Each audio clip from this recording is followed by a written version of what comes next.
Alhamdulillah, wa syukrulillah, wa la hawla wa la quwwata illa billah.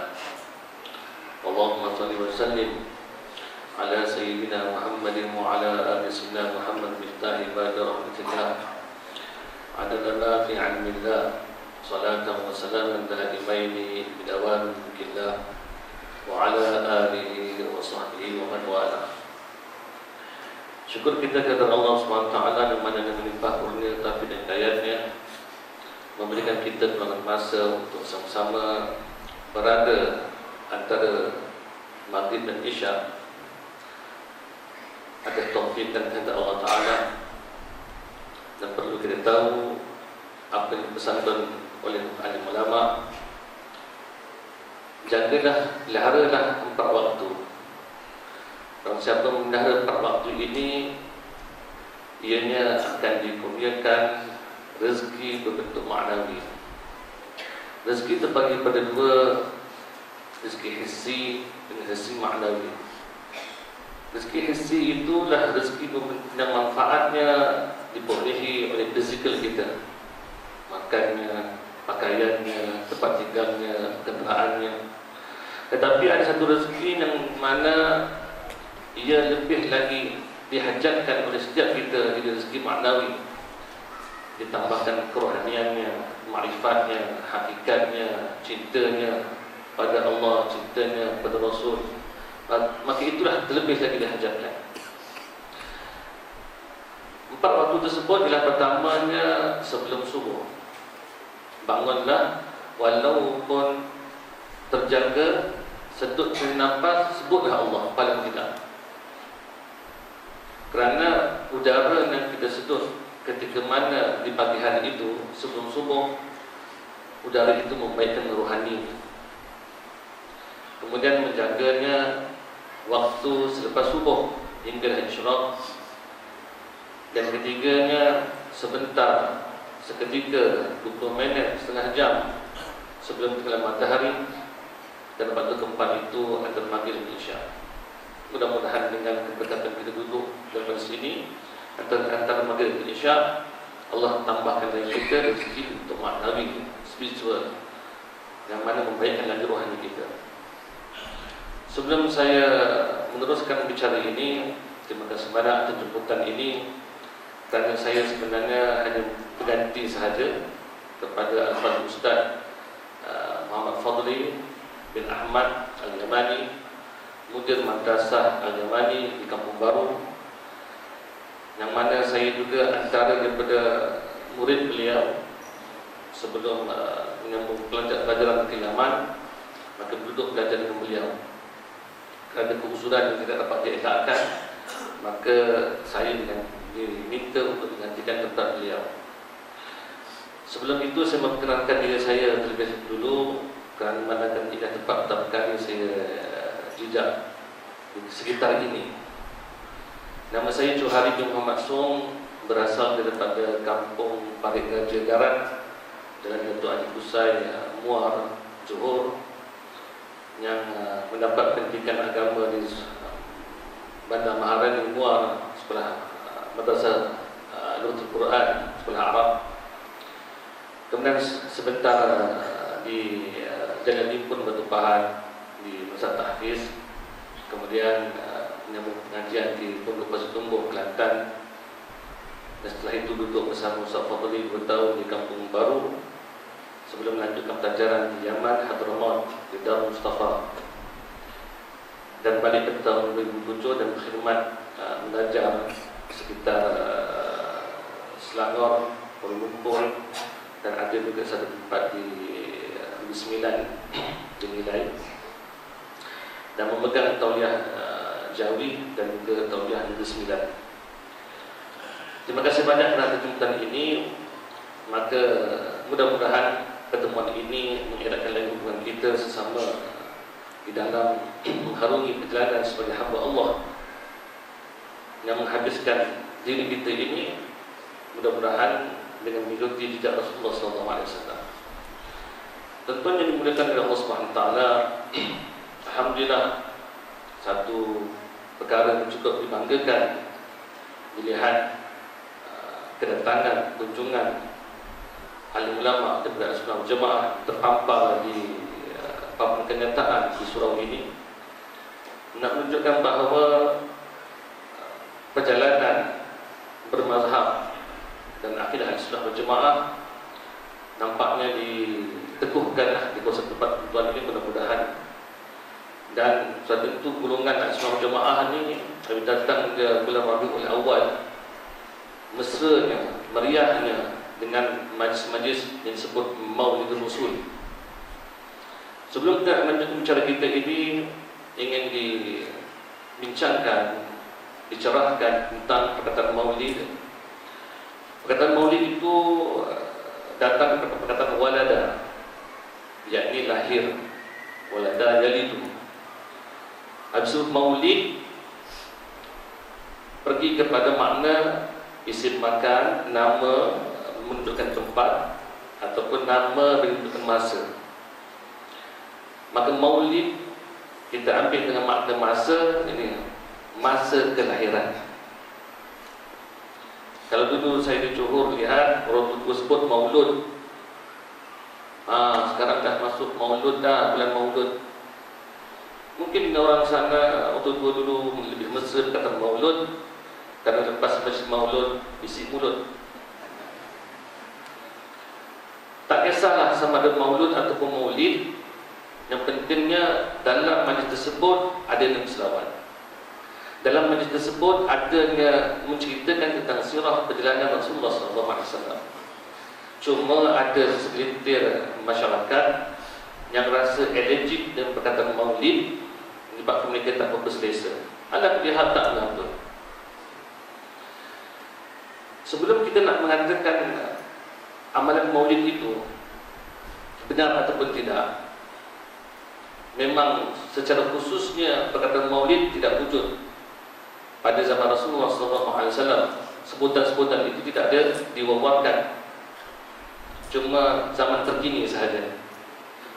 Tetapi kalau dipersoalkan tentang adakah disuruh kita menyati ataupun menyambut hari kelahiran Rasulullah SAW, maka Sayyid Muhammad bin Alwi bin Abbas Al-Maliki Al-Hasani rahimahullah ta'ala, seorang tokoh ulama Makkah yang bermazhab Maliki, Ahlussunnah wal Jamaah, yang menguasai 4 mazhab, beliau berkata orang pertama yang menyambut hari kelahiran Rasulullah SAW itu ialah Rasulullah SAW sendiri, dengan berdalilkan satu kisah pernah ditanya kepada Rasulullah SAW, "Ya Rasulullah, kenapa Tuhan berpuasa pada hari Isnin?" Nabi pun menjawab, "Kerana hari Isnin itu hari aku dilahirkan." Nabi sambut hari kelahirannya dengan ibadat namanya puasa. Adapun kita ini, dia sambut hari kelahiran Nabi itu, ulang tahunnya, dengan ibadat, dengan memperbagai-bagaikan bentuk-bentuk ibadat sebagai tanda kegembiraan. Antara ibadat yang kita lakukan itu ialah berkumpul ramai-ramai di satu tempat yang lebih mulia dari tempat lain, ialah di rumah Allah. Sering dilakukan di rumah Allah, tempat sempit, di dataran, di padang dan sebagainya. Tapi golek ini dilakukan di rumah Allah. Apakah dilakukan dalam majlis tersebut? Cuba lihat, berselawat. Berselawat, ada dalil yang suruh berselawat. Inna Allaha malaikatahu yusholluna 'alan nabi ya ayyuhalladzina amanu shallu 'alaihi wasallimu taslima. Cuba hayati perkataan Inna Allaha wa malaikatahu. Inna di situ banyak harfu taukid. Segera bahasa Arab dia ada unsur-unsur tekanan. Sesungguhnya begitu. Jadi kalau nak ceramah pun beritahu orang pun tekan sikit suara itu. Sesungguhnya Allah dan para malaikat baru digegak sikit, gembira sikit. Ada tekanan situ. Allah perintah kita solat, Allah tak solat. Allah perintah kita puasa, dia tidak puasa.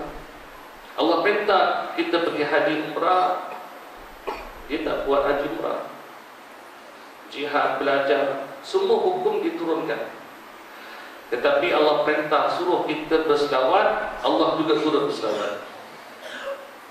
Siapakah kita yang bermalas untuk berselawat? Seterusnya, wal malaikah, makhluk yang tiada dosa pun turut berselawat. Apatah lagi kita yang banyak dosa, berselawatlah. Setelah kita tahu tuntutan suruh berselawat, maka cuba lihat perkataan sallu alaihi wasallimu taslima. Lugah bahasa Arab ni, lihat perintah itu. Kalau idrib, pukullah, seorang suruh pukul. Idriba, dua orang, kamu berdua pukul. Idribu, kamu tiga orang lebih, semua pukul. Idribu, itu. Begitu juga perkataan irka, rokoklah. Irka, seorang. Irka'a, dua orang. Irka'u, tiga orang ke atas. Sebab itulah Al-Quran buatkan warga'u ma'arrakin, warga'u ma'arrakin. Rokoklah kamu bersama orang-orang rokok. Bermakna ini dalil nak tunjukkan solat berjemaah, bukan solat seorang. Rokok bersama orang berjemaah, bersama orang rokok. Ada imam, ada orang ramai rokok. Ada perkataan kata sallu, ramai-ramai selawat, kumpul ramai-ramai selawat. Berdalil tentang selawat sudah ada, berhimpun ramai-ramai itu sudah ada dalam ayat yang sama juga. Cantiknya kita dipanggil pula penceramah, mencerahkan kedudukan sejarah Nabi, akhlak Nabi, asal Nabi, turunan Nabi, pun berdalil. Diberi tausiah, diberi nasihat. Ad-din nasihat, agama itu nasihat. Ini masih berdalil lagi ibadat itu. Duduk di masjid, jangan tutup pula niat, etika masih ibadat lagi. Apabila bertemu yang jauh didekatkan, hukum satu rahim. Masih dalam bentuk agama, dalam ibadat. Berjumpa sudah tentu bersalaman, beri salam, masih lagi dalam berdalil lagi. Keindahannya Majlis Maulid Rasul, apabila penghujungnya ada makan, bau indah. Bermakna kalau buat maulid tak ada makan, bau bid'ah namanya. Nabi bersabda, sebarkan salam, hubungkan satu rahim, berikan makan. Beri makan. Berterusan kalau kita buat majlis berterusan, buat makan. Baru-baru ini muridnya Bapak Abdul Karim, seorang ulama Patani yang mana duduk lama di Mekah, usia hampir dah 60-an, kira tahun 60-an. Beliau telah menyuruh seorang orang awam untuk buat macam maulid dan buat makan. Dan orang awam pun dia kata, baiklah saya buatlah. Selepas seminggu, mimpi Rasulullah SAW nak menunjukkan maka Nabi suka sangat perbuatan beri makan. Bukankah Nabi ini hidupnya suka duduk dengan orang miskin, dengan orang dhaif, lemah? Maka kita beri makan, menggembirakan perut-perut orang-orang miskin, orang yang lemah itu. Sebenarnya menggembirakan Rasulullah SAW. Tuan-tuan yang mulia, sebelum kita nak menghayati tentang jaminan hamba umat ini untuk masuk syurga, maka lihat dulu dalam diri kita ini, adakah benar kita mencintai Rasulullah SAW? Dalam Al-Quran disebutkan, walladzina amanu asyaddu hubban lillah. Orang-orang yang beriman itu bersangatan kasih pada Allah. Bermakna setelah beriman disebut kasih situ. Rupa-rupanya cinta ataupun kasih kasih itu merupakan menyempurnakan iman. Kalau sekadar yakin, percaya pada Allah tapi tanpa cinta, belum kuat dengan imannya. Bahwa cinta itu penyempurnaan makrifat kepada Allah Subhanahu Wa Taala. Begitu dengan Rasulullah sallallahu alaihi wasallam, la yu'minu ahadukum hatta akuna ahabba ilaihi min waladihi wa walidihi wan nas ajma'in. Tidak sempurna iman seorang kamu itu sebagaimana dia tidak jadikan aku ini terlebih dia kasihi daripada anak-anaknya, ibu bapanya dan sekalian manusia. Maka Rasulullah sallallahu alaihi wasallam bermakna penyempurnaan iman itu yakin percaya dengan Nabi, baca kitab, tahu Nabi sejarahnya, tapi penyempurnaannya cinta. Ada cinta barulah menyempurnakan iman kita. Tanpa cinta tak sempurna. Orang yang tak ada cinta dia akan tinggalkan sesuatu yang didakwa dia itu kasih ataupun meyakini. Sebab itu kita disuruh buat amalan kerana Allah. Cuma lihat kita niat solat macam mana. Usalli fardhu zuhri arba'a raka'atin adaan makmuman lillahi ta'ala. Nawaitul wudu'a lillahi ta'ala. Nawaitul i'tikaf fi hadha al-masjid ma dumtu fihi lillahi ta'ala. Saya punya i'tikaf masjid ini selama berada di dalamnya lillahi ta'ala. Hatta mandi jenazah pun lillahi ta'ala. Bermakna amalan khusus untuk Allah, bukan selain daripada Allah.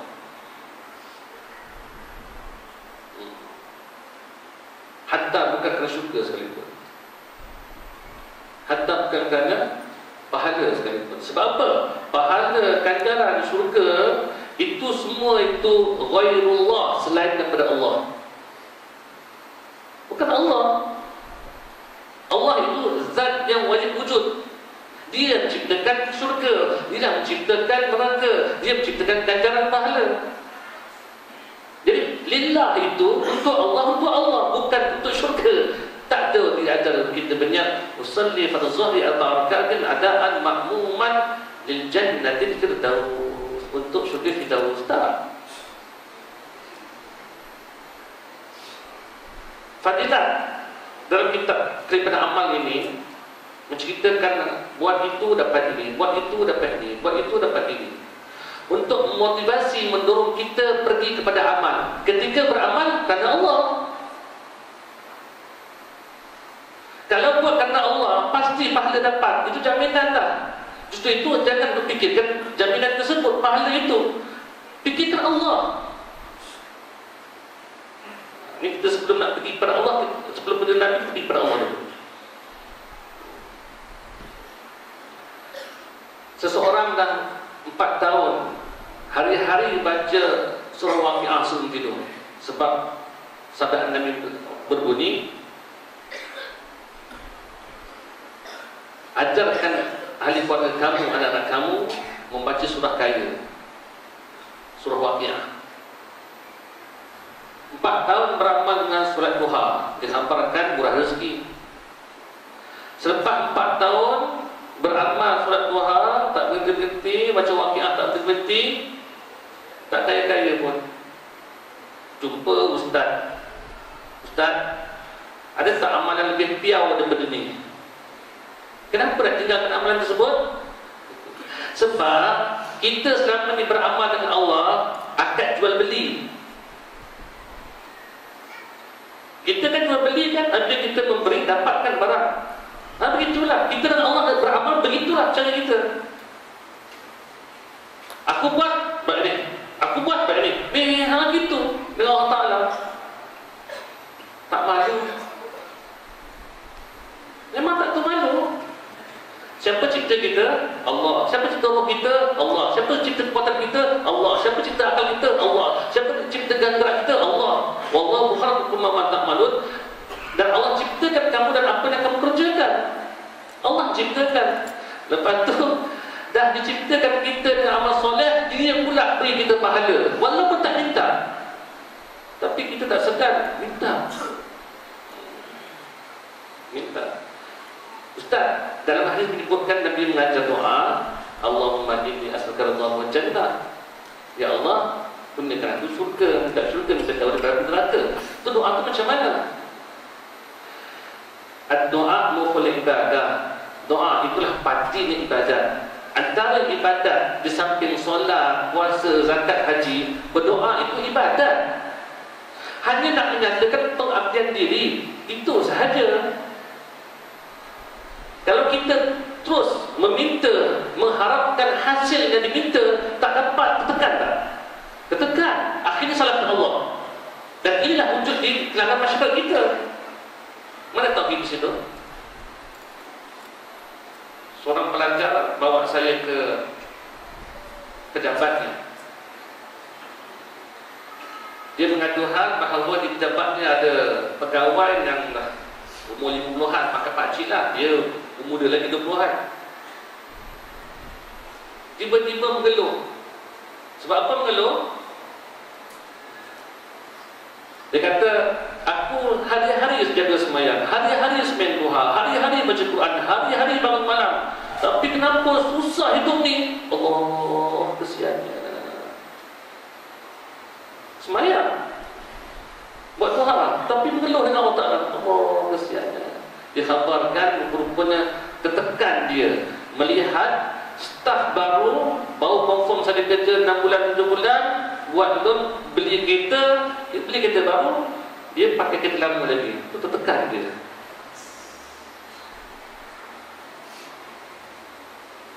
Itu ada penyakit hasad kepada orang. Satu, ada penyakit tak yakin dengan rezeki Allah. Sebab apa? Sebab tak kenal Allah. Kadang-kadang berdoa macam nak bergaduh dengan Allah Ta'ala. Ya Allah, apa salahku ya Allah? Petikan kena Allah kan? Ya Allah, aku dah semayang ya Allah, aku dah bersedekah ya Allah, aku dah belajar ya Allah. Apa salahku ya Allah? Apa kurangnya aku ya Allah? Apa kurangnya aku? Kurang apa? Kurang ajar. Kurang ajar dengan Allah. Kadang-kadang berdoa tak mengatur Allah pula. Padahal kita di dalam ilmu Allah dan agama Allah. Ya Allah, aku ada satu lagi masalah ya Allah. Tinggal sign dia beri Allah, pemuda ya Allah. Aku dah beri dapat berafi dan 40 orang bacakan Yasin, baca khatam Al-Quran. Aku kalau dapat ya Allah projek ni, aku nak tolong orang, nak 10 orang mengantar ke Mekah buat umrah. Aku nak tolong ustaz-ustaz ni madrasah. Oh, mengatur Allah ya. Mengatur Allah. Begini cara orang beriman. Kita dapat menantu. Setelah menikah anak kita 10 tahun tak dapat anak. Si ibu pun berkata, bila nak dapat anak ni, doa. Dapat anak, dapat cucu. Ada cucu meninggal, bila cucu hidup 2 hari kena kuning. Kena kuning 5 hari meninggal. Menangis itu memang fitrah manusia. Aku ciptakan kamu menangis, aku ciptakan kamu gembira. Fitrah manusia menangis. Tapi mengeluh si nenek ni, ya Allah, aku rela sebagai bahan penggantinya, ya Allah, kenapa kamu cucu aku ni? Nenek tak sedar diri. Lebih baik cucu tu mati waktu muda, matinya itu kecil-kecil masuk syurga. Adapun nenek, kalau dia jadi bahan gantinya, mungkin nenek mati itu masuk neraka dulu, bawa masuk syurga. Suruh bertobat, umur panjang tobat dulu. Ini buat tauhid. Sekarang masalahnya, orang beramal, orang berilmu, orang beramal tidak ada akhlak. Kita bicara tentang akhlak Rasulullah, tentang serba, tentang jubah ni sedia maklum. Kaisuki, mislah, sembahyang berjemaah, ini sunnah yang zahir ni, Masya Allah, semua sekali penceramah datang di situ bab ni. Tapi saya nak ambil satu ruang, kita kan tentang sunnah batiniyah. Sunnahnya pandangan mata hati Nabi itu hanya satu saja pandangan dia, hanya memandang Allah. Hakikat ihsan itu anta'budullah ka'annaka tarahu. Kamu sembah Allah Ta'ala seolah kamu memandangnya. Bermakna aktiviti hati itu satu je, pandang Allah. Tapi kita semayang, solat, tapi akhlak tak ada. Hasad, dengki. Orang berilmu, Masya Allah, sebab ada belajar, dapat ilmu. Dengan ilmu dapat beramal. Tetapi ketakusan orang berilmu dan beramal ialah ketakusannya tidak merasai bersama Allah. Dia merasa dirinya, aku. Apabila hati beribadat tanpa memandang pada Allah, tidak merasai itu anugerah Allah, maka rupanya tidak disembah, melainkan selama ini dia menyembah 40 tahun itu, menyembah patung ciptaan diri namanya aku. Akhirnya keakuan itu dah terbina dalam diri dia. Aku tahulah, bukan jadi begitu. Kalau orang lama, penyakitnya kelamaannya, keakuannya kelamaannya. Kalau orang berilmu, keilmuannya. Kalau orang gagah, kegagahannya. Kalau orang kuasa, kekuasaannya. Tapi Masya Allah, kena bermaulid, dia pergi umrah haji, dia pergi, maulid, dia pergi, pengajian, dia pergi, tapi tidak berakhlak. Hasad, dengki, riba, baktor, sangat dendam, geram, penyakit. Semayang tak khusyuk, tapi rasa soleh. Bersedekah, rasa pemurah. Bangun malam, rasa dekat dengan Allah. Inilah penyakit orang beramal. Kerana apa? Kerana hanya memandang diri. Para sufi yang bila buka saja mata, hanya menantikan takdir Allah. Kalau takdir Allah dalam bentuk nikmat, cara berinteraksi dengan Allah, syukur. Kalau takdir Allah dalam bentuk bala, cara berinteraksi dengan Allah Ta'ala, sabar. Tak perlu menjegit, tak perlu mengamuk, tak perlu marah-marah orang, tak payah. Nak ikut Nabi kan? Ikutlah kalau Nabi dah. Kalau takdir itu dalam bentuk ketaatan, rasakan itu anugerah Allah. Namanya manusia mesti ada salah, mesti ada kurang, jatuh kemaksiatan, jatuh dalam kemaksiatan, kemungkaran, segera bertaubat. 4 perkara. Inilah hidup kita, tak lain 4 perkara. Ketika mana dapat nikmat kita bersyukur, terkena balak kita sabar, diberi ketaatan, rasakan itu anugerah Allah, jatuh dalam masalah kemungkaran, segera bertaubat. Maka kata Abu Hasan Asy'ari rahimahullah ta'ala, barang siapa ada ciri-ciri yang 4 ini, tak mustahil, walaupun duduk di dalam kota yang penuh dengan keduniaan dan kemaksiatan, akan munculnya wali Allah. Kerana apa?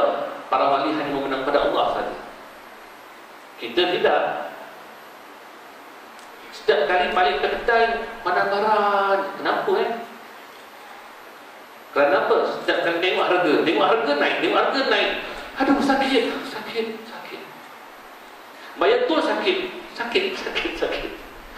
Kenapa tak pandang Allah? Tidak ada sesuatu perkara yang Allah beri, ciptakan, melainkan untuk kenal dia, untuk kenal Allah. Nikmat untuk kenal Allah, balak untuk kenal Allah. Kenapa mengeluh? Sebab keadaan Allah memang mengeluhlah.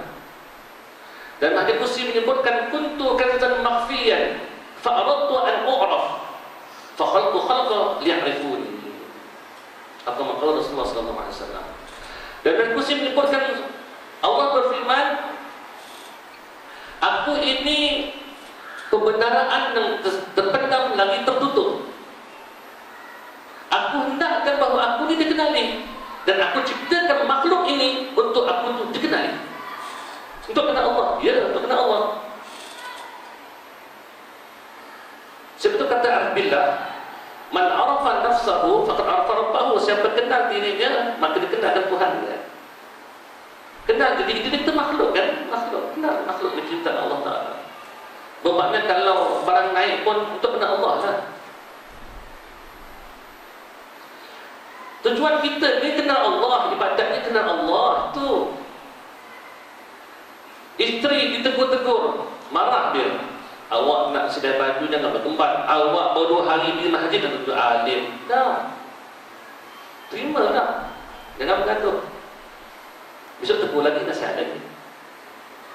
Anak terhaka pada kita, nak dengar cakap kita, melawan lagi. Terima. Nasihat seperti biasa, syariat jangan seperti biasa, kerja buat seperti biasa. Tetapi mata itu kemana tempat letaknya? Mata hati itu hanya pandang Allah. Boleh tak? Tertekan, tenang. Kalau orang sudah mengenal Allah, sudah bermakrifat pada Allah, sudah mengambil jalan, bertemu pada Allah, berjalan pada Allah. Dan saya masuk perumpur, tak jumpa jalan jam. Perumpur jam sungguh lah. Tak ada. Tak ada jam. Lalu mana? Dalam perumpur lah. Tak jam perumpur. Tak ada. Macam mana? Itu mana? Kereta terbang ke apa? Tak, bawah juga. Tak terasa tekanan jam tu tak ada. Dia cuma bawa kereta, dia tengok ciptaan Allah. Orang aksiden, Masya Allah, dia doakan supaya selamat gitu. Buka keset, nak Al-Quran. Dia nak, aduh, teruk jam. Dah memang jam, tengok kereta banyak-banyak apa. Allah cipta, beri kita 2 mata. Mata zahir, mata batin. Mata zahir, kalau dipakai cermin warna biru, nampak semua pemandangan warna biru. Mata zahir, ada dipakai cermin warna hijau, akan nampak semua pemandangan warna hijau. Ada pun mata batin, ada letakkan cerminnya Allah, dia akan nampak semua tu Allah. Semua yang nampak ciptaan Allah, gerakan Allah, genggaman Allah, pengaturan Allah. Sesuai sahaja. Pakai sunnah lah, serban, jubah, kain sugi, Masya Allah, pergi sembahyang berjemaah. Zahir sunnah Nabi, tapi batinnya ada riak. Riak bukan sunnah Nabi, bukan akhlak Nabi. Riak, ujub, takabur. Masalah kita sekarang ini sibuk memandang diri. Apabila kita mandang orang lain, pandang diri kita, tak pandang Allah. Apabila kita bangun malam, dirasakan orang lain tidur. Apabila kita pergi ke masjid, terasakan orang lain tak ambil tahu tentang masjid. Apabila kita belajar, terasakan orang lain jahil. Apabila kita bersedekah, kita rasa orang lain kedekut. Apabila kita lah tombangkan lembu, sembelih lembu, lapah lembu, timbang lembu, akik lembu, tulis ke belakang, kita dah tak ada dah. Kita rasakan orang lain malas. Ini penyakit kita. Orang baik itu nak beramal, hanya sibuk dengan amal, tapi hati tak sibuk dengan Allah. Nampak perkara tadi. Diberi nikmat, kita bersyukur. Diberi bala, kita sabar. Diberi taat, rasakan itu anugerah Allah.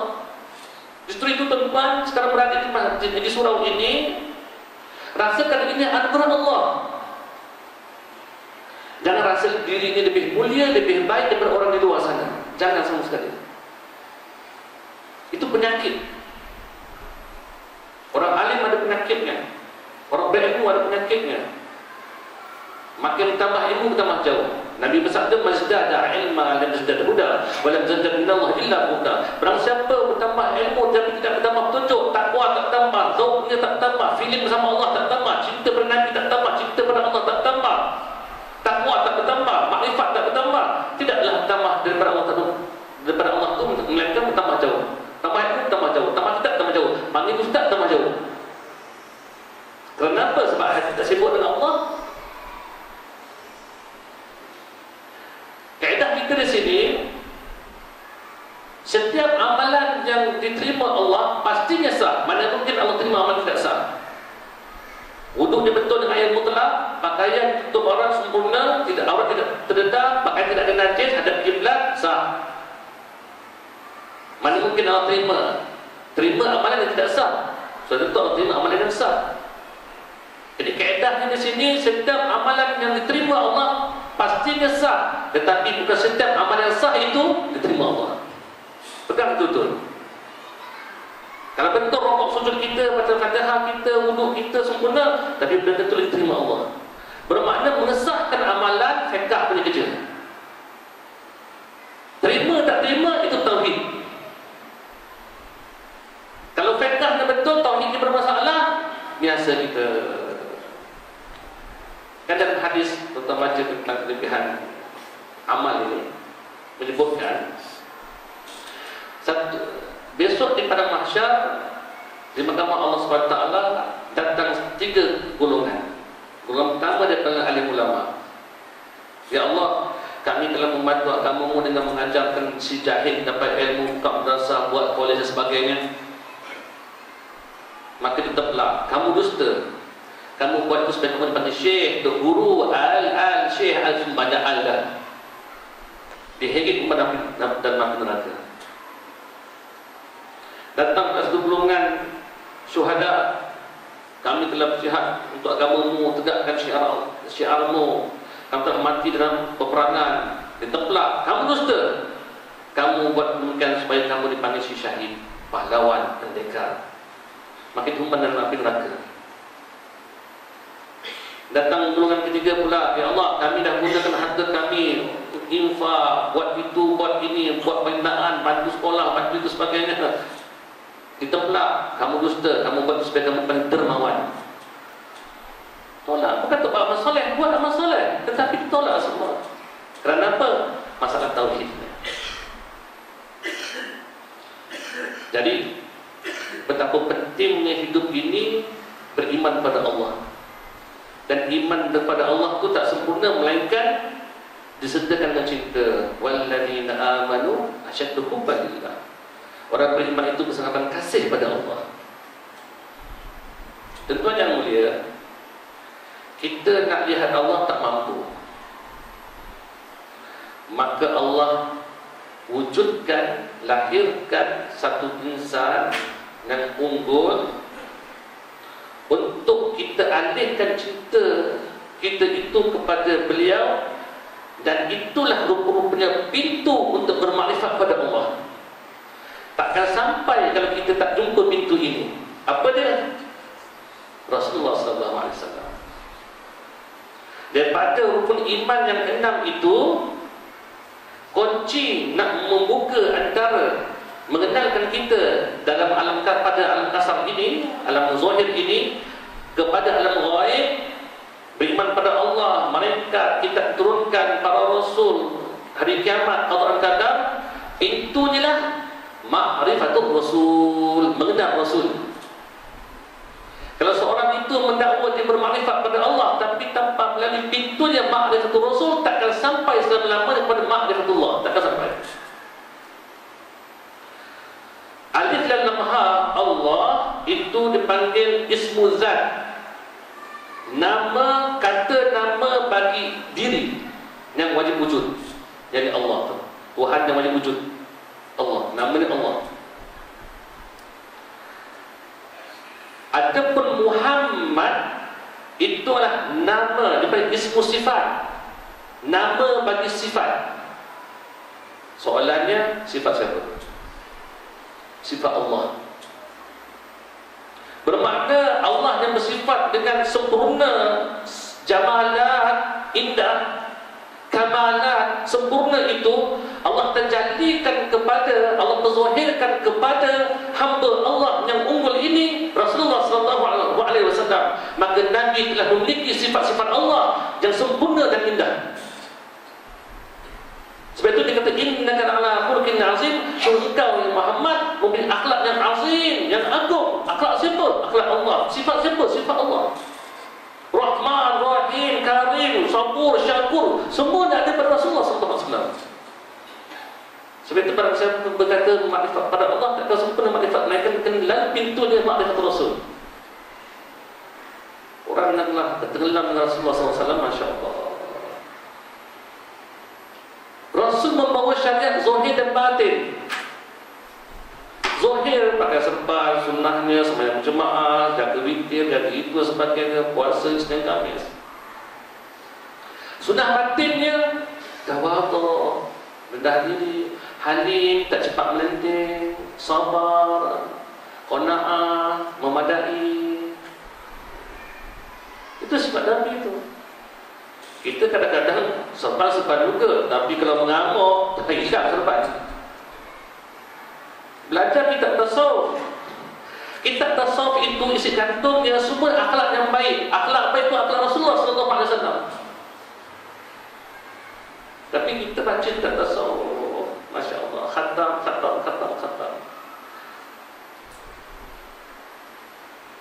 Membaca kitab tasawuf ataupun mengkhatamkan kitab tasawuf berkali-kali, berkitab-kitab, tidak menjamin seseorang itu untuk berakhlak dengan akhlak yang berakhlak tasawuf. Tak ada jaminan. Dia cuma belajar dapat info saja, info, maklumat, sabar, tawaduk, syukur, itu saja. Tapi partikel itu tak dapat. Kenapa? Sebab itu kita tidak boleh ambil ilmu tanpa berguru. Kena berguru, bertalaki. Maka bertalakilah dengan guru yang mempunyai energi tersebut, pewaris Nabi. Al-ulama warathul anbiya, ulama itu pewaris Nabi. Bermakna bukan hanya mewarisi ilmu semata-mata, tapi mewarisi akhlak zahir dan batinnya. Maka bila kita duduk dengan orang yang ada sifat sabar, dia sudah ada sifat sabar, maka dia sudah tentu mampu untuk mewariskan sifat sabar kepada muridnya. Kalau hati mata hati dia sudah bermenang pada Allah, sudah tentulah energi spiritual itu transfer kepada anak murid dia. Kalau tidak takut kepada Allah, ketakutan itu pindah pada anak murid dia. Warisan namanya al-ulama warathul anbiya. Dapat daripada mana? Daripada lautan cahaya rohaninya Rasulullah SAW. Sebab itu ambil ilmu dengan bersanad, ambil ilmu dengan bertalaki, berguru, hingga sanad rohani pun sampai Rasulullah. Barulah kita baca kitab hadis, kita buat maulid, terasa Nabi bersama kita. Balik ke level cinta Nabi ini, cinta bertambah, akhlak bertambah. Tidak pandang bagian cinta juga lah kita. Ustaz mengajar bab sabar. Hadis Nabi bersabda, datang seorang sahabat bertanya kepada Rasulullah, nasihatkan aku apakah amal yang afdal. Nabi kata, la taghdab, jangan marah. Simple je. Sahabat bertanya lagi, apakah amal yang afdal bagi aku? La taghdab, jangan marah. Tanya lagi, buat kali tiga, la taghdab, jangan marah. Kita kata, bagus hati ni, simple je Nabi nasihatkan. Maka ulama pun mencerahkan, kalau marah dan keadaan diri, duduk. Oh gitu, duduk. Kalau marah lagi dapat duduk, berbaring. Oh, berbaring. Tapi baring itu macam terbang lagi dah. Macam terbang lagi dah. Oh, kalau marah dan keadaan baring itu, ambil wuduk. Oh, ambil wuduk. Oh, ambil wuduk. Kita ambil wuduk, celup air dalam kolam pun menggelegak lagi, panas dia.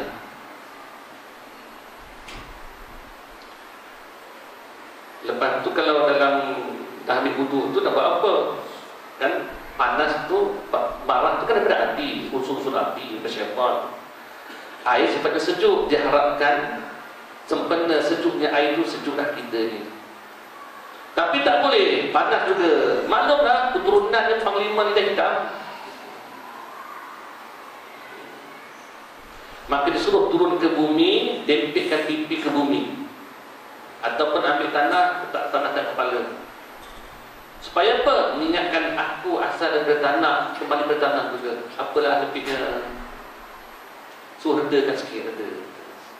Tanah tempat orang kencing, orang bijak, orang sampah, orang macam-macam lah. Orang cangkul, orang cincang tanah tu. Tak ada apa pun tanah. Ingat balik kembali ke tanah. Kita baca hukum, bagus ni. Ni nak kena syarah kat rumah ni. Balik nak buat syarah kat rumah lah. Kitab tasawuf belah kanan, kitab tauhid belah kiri. Usul kitab balik. Keluar saja surau sepipi hilang. Celaka betul. Aku surau dah 3 kali dah kasut ni. Celaka betul. Inilah kursi. Aku suruh buat CCTV, ubah bangla dan kasut tak nak je. Mana tasawuf? Mana tasawuf? Tak ada. Boleh tak ada? Balik ke rumah, panggil isteri. Yang, sini. Bagus Ustaz mengajar tadi. Cerita bab sabar. Kamu mesti juga. Saya nak ajar ni, nak cerita sikit ni. Isteri dengan masak. Sebab isteri kena jaga masakan sebab nak bagi harimau berantai makan ni.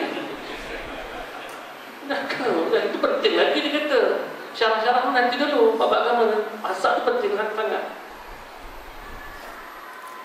Awak tak dengar saya cakap ni? Saya panggil suami kalau panggil, dengar, taat, jadi soleha. Dengar ni, aku panggil ni. Ini pun datang, sudia kat tangan. Awak nak apa? Apa nak? Duduk sini, abang nak cerita tentang bab sabar tak apa dia. Ajak orang sabar, tapi dia cakap tu dah memang tak sabar ke tu? Tak dapat. Bukan dengan mentolak baca kitab, balik ngaji, balik itu tidak. Atuk bawa sate, malam cucu atau cucu di sekolah hantar ke rumah kan. Kita dah jaga cucu kita. Marah-marah anak, marah cucu, sayang cucu, marah. Itulah keadaannya.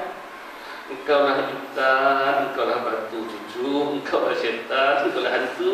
Maka cucu hantu hal itu. Bawa balik sate.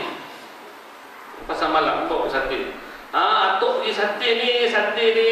Oh, tu sama berbual dengan nanti. Sabar. Terburai. Apa tu sabar?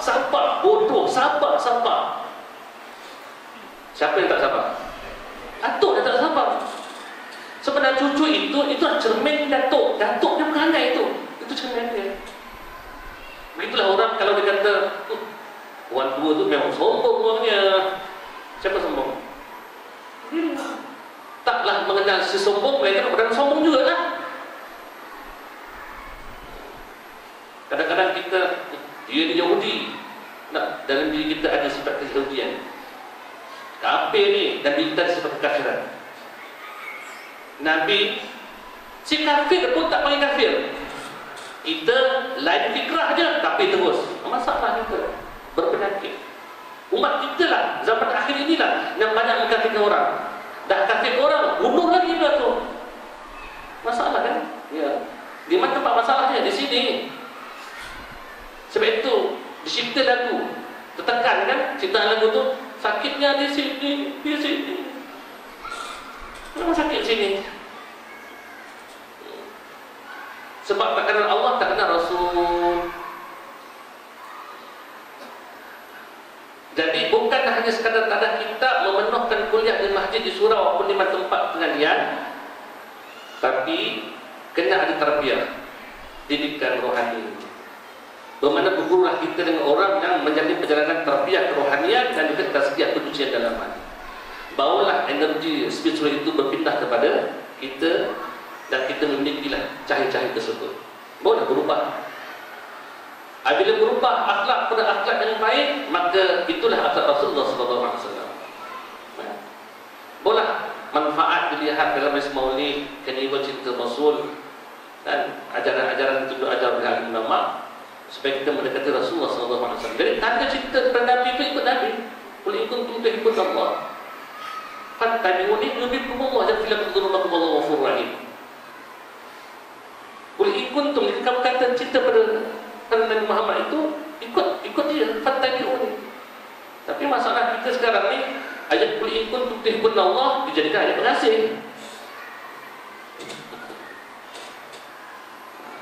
Walaupun ayat Quran sekalipun, tapi tujuannya buruk juga. Walaupun ayat Quran sekalipun, bukan ikut Nabi, buat ayat pengasih. Jangan pada buku saya, Ustaz, apa yang Ustaz? Jangan tanya. Jangan tanya begitu. Tujuan dibacakan ayat tadi untuk ikut Nabi.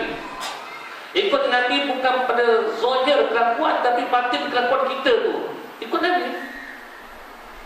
Boleh ada rupa bentuk macam orang ahli syurga. Ni dah zahir saja, Masya Allah, tapi batinnya ada hasad. Innal hasada yaqulu hasanat kama taqul darul khatab.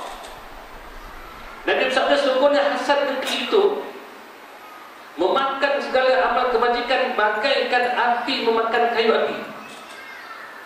Bangun malam berselawat pada Nabi, semayang berjemaah, tapi ada hasad, binasa. Bukan saja hasad, semua amalan riya kita tunjuk pada orang, binasa. Kita menyakiti jiran kita, pahala berpindah ke situ. Kita hasad pada jiran kita, kawan-kawan kita, pahala pindah ke kita. Justru itu kita kalau disakiti dengan lidah-lidah manusia sekeliling kita ni, jangan dimarah-marahkan. Kenapa kita marah orang sakiti hati kita? Bermakna kita pun penyakit juga, tak kenal Allah. Bukankah orang yang menyakiti hati kita itu, mulut dia tak terjaga, mengata kita terima. Patutnya pergi rumah dia, ketuk pintu, beri RM5, tiap hari RM5. Kita apa? Terima kasih banyak. Hadiahkan kepada dia. Sebab dia penat beramal, dapat masuk akal kita. Kita beri upah RM5. Ini untuk dunia, akhirat dia tak dapat. Kita dapat pahala untuk akhirat. Sememangnya pakaian para wali Allah itu dikelilingi dengan manusia yang lidahnya menyakiti diri. Itu nah. Kenapa dimarah-marahkan lagi orang itu? Allah cipta semua perkara, semua ada hikmahnya. Cuma kita tak faham cara Allah berinteraksi dengan bahasa alam ini. Seorang pengantin di hari pernikahannya keluar saja masjid mengamuk dia sebab kasut hilang. Cuba fikir kasut 800-900 hilang macam mana? Itu pun sebelum nak beli kasut tu berhenti serokok 2 bulan pun dapat beli. Habis lepas nikah saja kasut hilang, mengamuk dia. Tenaga tulang diam. Seorang kiai lihat daripada atas masjid, ala kesiannya pengantin kasut hilang. Setelah beberapa ketika lihat pengantin tersebut naik ke masjid semayang, tak tahu semayang apa. Lepas semayang itu berdoa, nangis. Bermakna ada dua situasi, dua keadaan. Satu tadi mengamuk, satu lagi menangis. Ditanya dapat kasut dah jumpa belum? Belum. Bermakna masih dalam keadaan musibah, kasut hilang itu musibah. Bermakna dalam keadaan musibah ada dua keadaan. Satu mengamuk, satu lagi menangis. Rupa-rupanya bukan masalah musibah. Masalahnya cara kita menerima musibah itu macam mana. Ditanya, kenapa menangis? Kasut hilang tak jumpa lagi. Ketika mana aku mau pulang ke rumah, lalulah di depan aku ini seorang budak yang mana telah hilang kedua kakinya, yang boleh mengayuh basikal dengan dua tangannya sambil bersiul-siul menyanyi-nyanyi betapa gembiranya hidup dia dengan Allah Ta'ala tanpa dua kaki. Adapun aku ni cuma hilang dua kasut kaki masih ada lagi, tapi aku dah mengamuk-ngamuk dah, mengamuk-ngamuk Allah Ta'ala. Allah istighfar dia.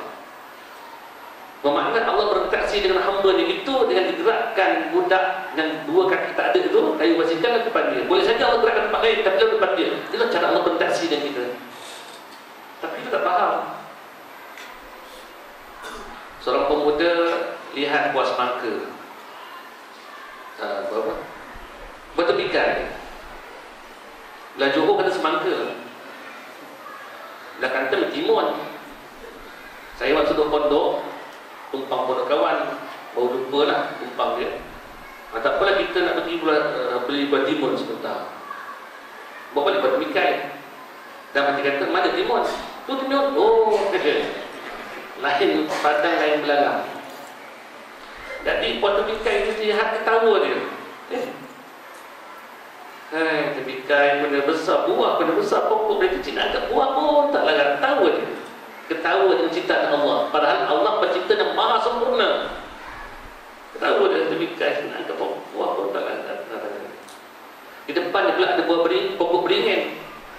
Pokok dia beringin, batangnya besar, daunnya redup. Ni pula pokok sikit boleh besar, buah halus je. Ada besar ini buah beringin. Ini bertepikai, pokok angkat tak dekat, bunyi besar. Inilah pokok besar, buah dia petikai kalau tak Allah. Kemudian Allah pun berinteraksi dengan dia. Jatuhlah sebutir buah beringin ketak ke hidung dia. Astaghfirullahaladzim. Bertobat dia.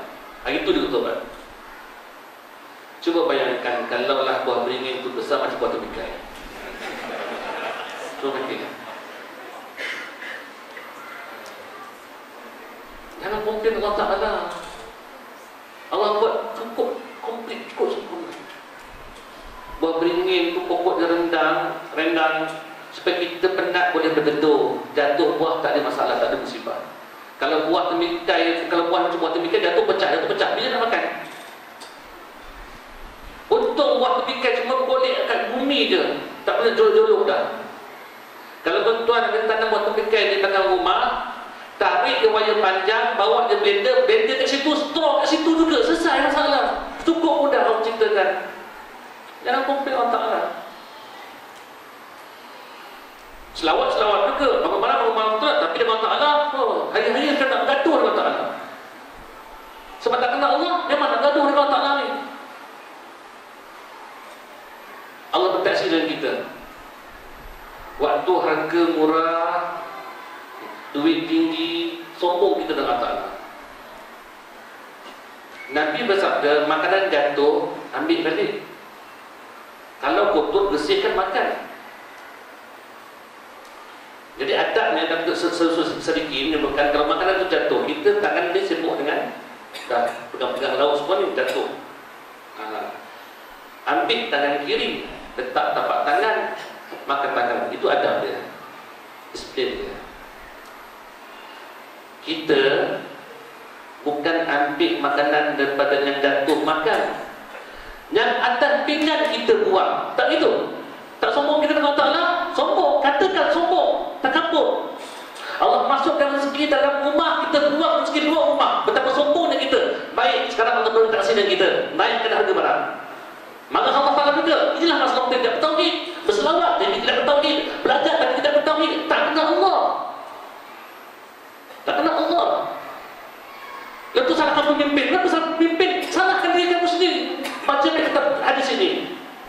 Barang siapa meninggalkan amar ma'ruf dari mungkar, nantikan satu golongan yang zalim menzalimi kamu. Nantikan. Ini hukuman buat kita. Kembali pada jalan, bertobat, istighfar, berselawat. Hasan Basri rahimahullah berkata, kalau umat ini banyakkan istighfar, banyakkan selawat, Allah akan kembali balik ke keamanan dan hindar daripada bala bencana. Banyakkan selawat, banyakkan istighfar. Kembali balik. Ada kalau hadis Nabi kata, kamu tinggalkan amar ma'ruf nahi munkar, aku datangkan pemerintahan zalim, nak elakkan pemerintahan zalim, kembali balik bertobat dan tegakkan amar ma'ruf nahi munkar. Tak usah jauh-jauh, lihat diri sendiri dulu. Satu. Jangan jauh-jauh, lihat keluarga kita dulu. Dua, jiran kita, masyarakat kita, adik-adik kita, lihat. Dalam Quran menyebutkan, jikalah satu kampung itu dia beriman dan bertakwa. Beriman dan bertakwa. Apa takrif takwa? Takwa itu ialah imtithalu awamirillah wa ijtinabu 'anil nawahi. Junjung segala perintah Allah dan jauhi segala larangannya. Dan selalu jemaah tabligh datang, kita buat tu dah. Tentang iman, taat pada Allah, junjung perintah sunnah Rasulullah dan jauhi segala larangannya. Lafatahna, pasti kami akan bukakan keberkatan daripada langit turun mencurah-curah dan dibongkarkan rezeki daripada bumi. Itu janji Allah Ta'ala tu. Syaratnya apa? Iman dan takwa. Dibukakan keberkatan daripada langit dan dikeluarkan keberkatan daripada bumi. Nak tanya, tuan-tuan secara matematik dan cara sosialnya kehidupan kita ni sedia maklum. Barang kalau banyak melimpah-limpah, harga barang murah ke murah? Murah ke mahal? Murah. Dunia runtuh dah. Musim ketika kemudian banyak, bang, sekilo berapa? RM2. Bang, sekilo RM1 setengah. Kita isi setengah. Bang, sekilo RM1. Isi bagi kita. Bang, sekilo RM50. Murah sungguh sekilo RM50. Benda banyak. Bang, makan dulu. Dah kenyang baru bayar. Saya makan dulu lah gitu. Benda banyak, murah. Kalau matematiknya begitu, kenapa pula barang mahal? Sebab benda dah tak ada dan disuruhkan lagi pula. Memang mahal. Manusia tak tamak betul sekarang ni, tak mahal. Jadi rupa-rupanya keberkatan daripada langit sudah ditarik, keberkatan daripada bumi pun sudah disedut kembali. Sekarang barang pun dah mahal, keberkatan dah tak ada, mahal lah. Jadi cara macam manakah kita nak datang ambil keberkatan tersebut? Kembali pada tadi lah. Kalaulah beriman dan bertakwa itu menjadi syaratnya untuk datang ke keberkatan, sempurnakan iman, tauhid pada Allah Ta'ala dan bertakwa padanya, junjung perintah Allah, jauh segala larangannya. Allah turunkan keberkatan. Jangan dilawan-lawan. Anjing menyalak di bukit, bila bukit boleh runtuh? Jawab. Anjing menyalak di bukit, bila bukit boleh runtuh? Tak boleh. Kembali pada asalnya. Sebut saja iman. Faman kana rajul liqa rabbil falyamal amalan salihan wala yusyrik bi ibadati rabbih ahada. Siapa yang mengharapkan untuk bertemu dengan Tuhannya, hendaklah dia beramal soleh. Ada sebut saja amal soleh, amal yang bersih daripada syirik kepada Allah. Boleh tak amal soleh? Kalau amal tu ada syirik pada Allah, itu fasid, amal yang fasid, amal yang rosak. Pencerahan daripada amal soleh itu syaratnya wala yusyrik bi ibadati rabbih ahada. Tidak disekutukan Allah dengan amal ibadat. Bermakna kalau kita melihat bahawa ada kita buat ibadat, nampak dirinya melakukan amal ibadat, bermakna kita nampak ada dua pihak yang berkuasa. Satu Allah berkuasa, satu lagi aku berkuasa. Maka itulah dikatakan syirik khafi dan tersembunyi. Ada kita bangun malam, kita rasa orang lain tidur. Aku bangun malam, orang lain tidur. Ini penyakit orang beramal. Bila bersedekah, tak sunyi dia beriak. Ada orang ramai, kita boleh memanjangkan rokok sujud kita. Di rumah, sebagai sunat pun tidak. Balik rumah dah sentuh isteri, batal wuduk, nak ambil wuduk macam semula. Aduh. Satu kerja berat, nak ambil wuduk macam semula. Nak baca Quran semula, nak sembahyang witir. Senang-senang bagi kita ni malam-malam begitu, terus sebelum keluar daripada surau, buat terus witir senang. InsyaAllah balik ke rumah. InsyaAllah nak balik ke rumah witir tu dah 20 tahun. InsyaAllah tak boleh balik ke.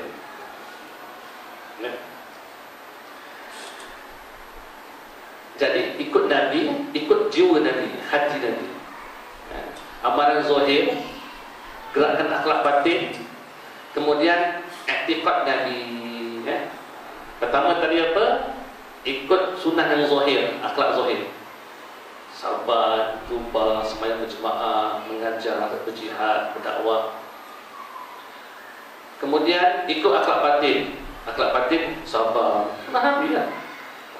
Sabar, qanaah, redha, tawadhu. Kemudian i'tiqad Nabi. I'tiqad kena ikut sunnah Nabi lah. I'tiqad Nabi macam mana? I'tiqad Nabi ialah nafi dan isbat. Itu i'tiqad Nabi. Menafikan hak makhluk, hanya meletakkan hak Allah Ta'ala sahajalah. Menafikan ubat yang menyembuhkan, hanya Allah yang menyembuhkan. I'tiqad itu seperti i'tiqad Nabi. Maka di sini kena cari guru yang mengajar tauhid, mencerahkan tentang i'tiqad Ahlussunnah wal Jamaah. Tentang tauhid terbagi pada dua. Tauhid akli, teori. Kedua tauhid zauqi, zauq, feeling, rasa. Atau dipanggil tauhid syuhudi, pandang. Tauhid pandang dan rasa.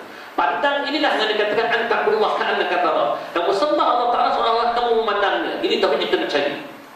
Ada awal-awal belajar usul kitab, belajar depan guru, ini dipanggil tauhid teori, ilmi, maklumat sampai pada akal. Kalau hanya sekadar maklumat sampai pada akal, tak mengubah seorang itu pada akhlak Rasulullah SAW. Tidak. Dia cuma mafhum wujud kita baqa Mukhor, Ta'ala lil hawadith, Yamu binafsih, wahdaniyah, kudrah, rada, ilmun, hanya sama-sama. Hanya sekadar menghafal, faham, dalil, sebagainya. Hanya nak lepaskan satu ain saja, pengetahuan. Tetapi diri masih lagi syirik pada Allah Ta'ala. Tak jadi, sebab akhlak tak berubah. Semayang tak khusyuk, rasa soleh. Kitab tak boleh baca, dah rasa alim. Pegang tasbih, tak sempat habis, satu pusingan, terlepas ke lantai, tidur, dah sedekah dengan Allah Ta'ala. Depan orang makan sikit supaya dipanggil zuhud. Kat rumah masak cepat sikit, lapar ni, begitu cara dia. Depan orang sikit je mak, zuhud, Masya Allah. Dan kita sedikit menyebutkan, kita memang dalam sufi ni suruh makan berpada-pada lah, berhenti sebelum kenyang. Hanya dua keadaan saja.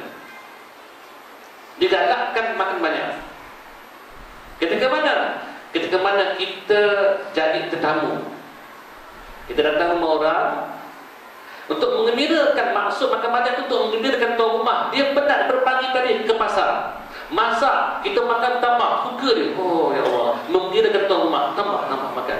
Di kali itu makan banyak. Rasa hampa sangat tuan rumah. Tak habis bang, tak habis. Rasa kecewa dia. Jadi kita makan, habiskan. Untuk apa? Mengembirakan tuan rumah. Kena pula ada yang bersuara sikit. Siapa masak kat dapur tu, terima kasih banyaklah, buah tu boleh makan. Alah Pak Haji, kita tak kena masak, tapi dalam hati dia, oh Masya Allah, untuk gembirakan tuan rumah saja. Antara sunnah Nabi itulah memasukkan kegembiraan pada hati orang beriman. Itu sunnah Nabi. Kawan kita tidur pukul 12, ada kawan telefon, Mat, jom minum Mat. Kenapa? Aku ada masalah sikit dan bincang kau. Okey, bolehlah.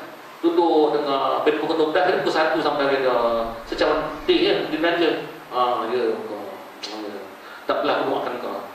Mat, aku terima kasih kau sebab kau tempat aku mengadu, ceritakan aku semua tak tahu, aku bertengah pening, aku cakap aku tak faham apa cakap. Yalah, aku dengar aku tak faham juga. Tapi terima kasih Mat kau, aku tenang duduk kau ni. Dah. Hanya sekadar untuk duduk rapat-rapat dengan keluhan saja, memasukkan kegembiraan pada hati sahabat-sahabat kita. Itulah sunnah Nabi. Dan jiwa kasih sayang ini hanya dipulih bila cinta kita pada Allah, cinta kita pada Nabi ada. Tak sempurna iman kita dengan cinta pada Allah, cinta pada Nabi dan cinta pada iman Muhammad sallallahu alaihi wasallam. Jadi tauhid yang kita nak sendiri di sini ialah tauhid syuhudi, memandang pada Allah, atau zauqi, feeling. Tauhid pandang dan rasa. Sekarang kita semayang tak bersama Allah, kita bersama diri kita. Akhirnya kita buat semayang penat. Sebab apa? Bersama kita. Sebenarnya cuba lihat, kita kalau bawa kita laju 18 ni, sebelah kita ni orang buat lampu hilang 100, tinggal 80 dia. Jadi beradab. Walaupun tak tahu apa yang ada depan tu, cuma dalam ingatan kita ada, macam ada tak tahu, tetapi kita boleh beradab. Walaupun lidah tersebut speed trap, hati tak berhenti, speed trap tak berhenti. Lihat atas jembatan tak ada, bawah jembatan tak ada, dalam longkang tak ada, dalam bunga tak ada. Tapi kenapa perlahan? Sebab merasai kewujudannya walaupun tak nampak. Begitulah kita dengan Allah Ta'ala. Kita akan jadi orang beradab dengan Allah Ta'ala apabila kita merasakan kewujudan dalam diri kita. Kan dalam diri kita semayang tapi Allah tak ada. Kita bersedekah tapi dalam kita tak ada Allah. Ini masalah kita sekarang. Ketedusan orang berilmu dan beramal ketiadaan bersama Allah. Yang keempat, terakhir, akhlak zahir ikut sunnah Nabi, sembahyang berjemaah, pakai serban, pakai jubah sebagainya, bersugi lagi, buat hubungan silaturahim. Akhlak batin, sabar, tawadhu, qanaah, sifat muamalah, redha, halim. Sunnah i'tiqad Nabi, nafi dan isbat, menafikan hak makhluk, menetapkan hanya hak Allah Ta'ala sahaja. Dia dah yang berkuasa, dia dah menggunakan, dia dah yang memudaratkan. Dan yang keempat, sunnah pandangan mata hati. Pandangan mata hati hanya menatap Allah sahaja, tak dengar. Sama ada dalam keluarga, dalam peperangan, dalam memerintah, hanya pandang Allah sahaja. Itulah mata hati Nabi. Antaqulullah ka'annaka tarahu. Kamu sembah Allah Ta'ala seolah kamu memandang dia. Jadi kita nak menggunakan keempat-empat ini. Macam mana tuan-tuan boleh malam ni ada peluang tak dekat syurga? Macam jauh je. Tauhid masalah, akhlak batin masalah, amal ada riya, ada sum'ah, ada takabur, ada wujud. Keinginan kita tengok anak tak boleh peksa dah risau dah. Kenapa risau? Ustaz kerja nak payah Ustaz, kerja tak ada Ustaz, kerja tak ada Ustaz, macam mana nak makan tu? Perang kesiannya Bangla, Nepal, Pakistan, Myanmar. Dia sijil apa dia buat masuk Malaysia ni? Beli highlight batu, meniaga buat kedai boleh.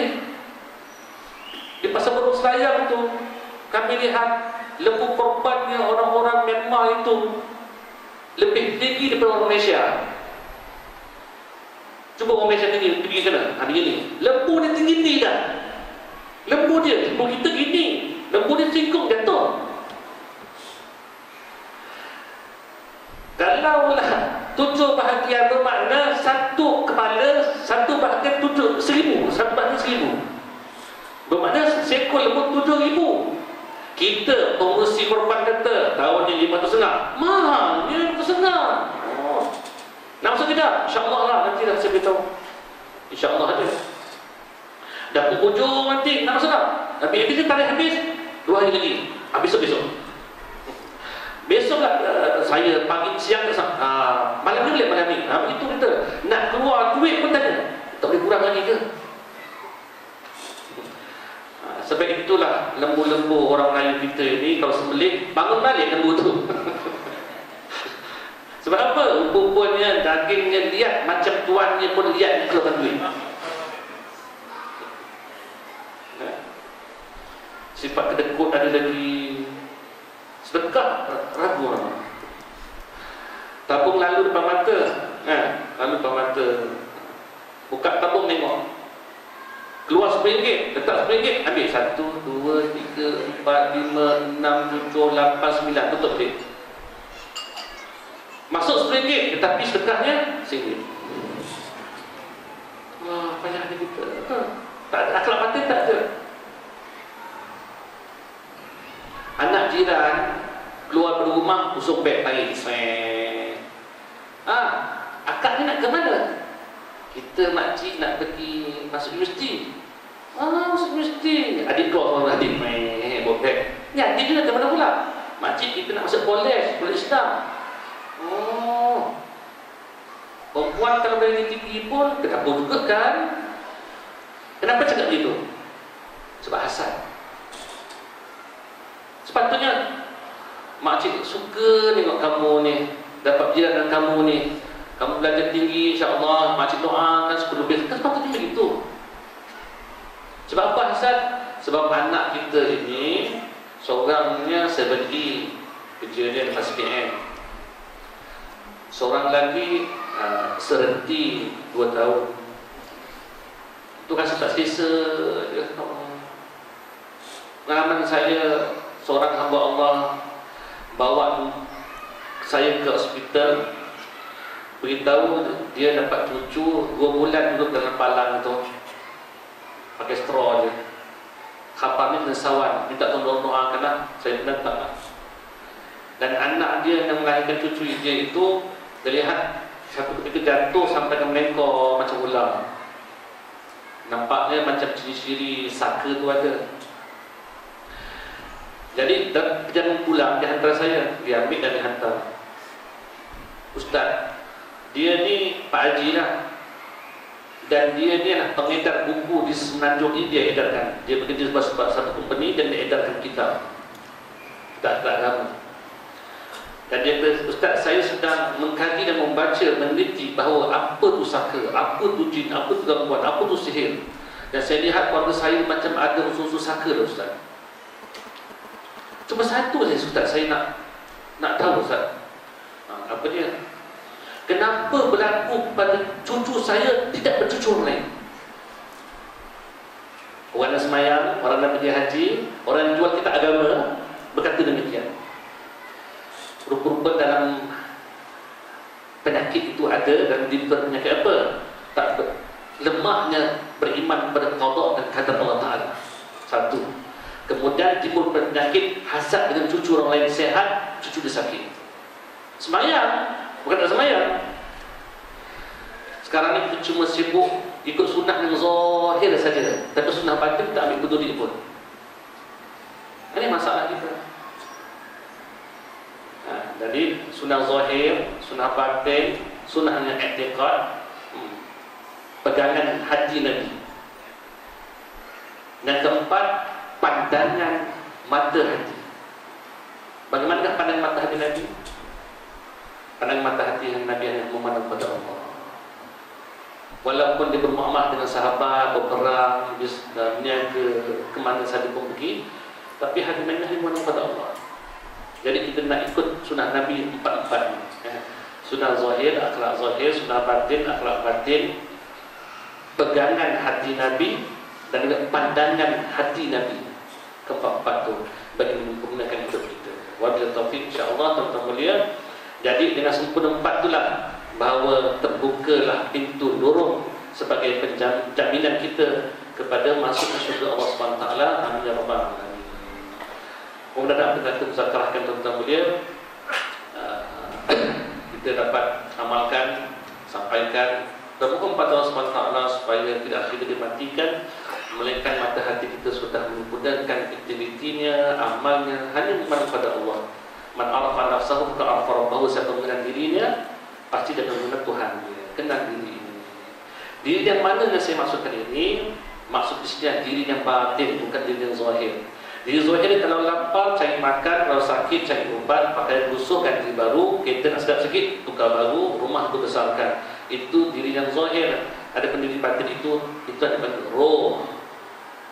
Ruh yang mana sudah bermusyahadah pada Allah, memandang Allah. Ketika mana dalam Quran disebutkan alastu birabbikum qalu bala syahidna. Bukankah aku Tuhan kau? Bahkan syahidna, kami saksikan.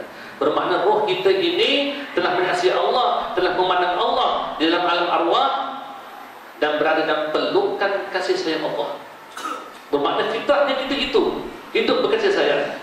Kalau hasad-hasad, dengki-dengki, zalim-menzalimi, bunuh-bunuhan, kita telah keluar pada fitrah yang sebenar. Apabila roh itu telah keluar daripada alam arwah, masuk ke dalam sarungnya namanya jasad, maka terhijab kita dari pemohonan Allah. Justru itu, aktiviti kita sekarang ini ialah cari balik pandangan hati yang telah hilang itu. Kalau tidak, kita ibadat penat. Kita sedekah kita, jihad kita, mengaji kita, belajar kita, program agama kita laksanakan, penat kita. Penat di dunia, penat besar di akhirat. Hidup kita sempit, sesempit-sempitnya. Tengah semayang, tuan-tuan, saya rasakan bahawa tuan-tuan memang ada rasakan bahawa kita solat, kita mengaji, tapi hati sempit. Kita solat, kita mengaji, kita bersedekah, tapi hati kita masih gelisah lagi. Macam mana benda tak kena? Kenapa? Wa man a'rada an dzikri fa inna lahu ma'isyatan dhanka. Barang siapa berpaling daripada mengerti aku, maka sesungguhnya baginya kehidupan yang sempit. Semayang sempit lagi, sakit lagi, tak selesa lagi, komplain lagi, mengamuk lagi, protes lagi, protes Allah, marah Allah, mengamuk dengan Allah sebenarnya. Wa nahsyuruhum yaumal qiyamati a'ma. Nescaya kami akan bangkitkan mereka itu pada hari kiamat dalam keadaan buta. Barang siapa buta di dunia, pasti besok buta di akhirat. Buta apa? Buta mata hati. Jadi kembalikan, kembalikan balik pandangan yang telah hilang selama ini. Wabillahi taufiq, insya-Allah. Saya mohon maaf kerana memandangkan bicara saya pada malam ini, dan kita harapkan detik pertemuan ini menjadikan satu perubahan hidup kita. Zahir nampak ibadat, tetapi bersertakan batin ibadat yang memandang pada Allah. Wabillahi taufiq, insya-Allah. Rabbana innaka antas samiul alim. Bertemu dengan Maulana innaka antat rahim. Allahumma arina haqqan warzuqna ittiba'ah. وعن باجي كتابه اللهم نعوذ من علم ينفع وقلب لا يخشى وعمل لا يرفع ودعاء يسمع اللهم فقنا في الدين وعلى برحمتك يا ارحم الراحمين. اللهم ارزقنا حق التوحيد والمعرفه واحفظ المشاهده والمراقبه واخذ العلم والعمل والبراء والخوف منك وبخلصك يا كريم يا رحمن الرحيم برحمتك يا ارحم الراحمين. اللهم نور قلوبنا بنور معرفتك يا الله. اللهم نور قلوبنا بنور معرفة الرحمن.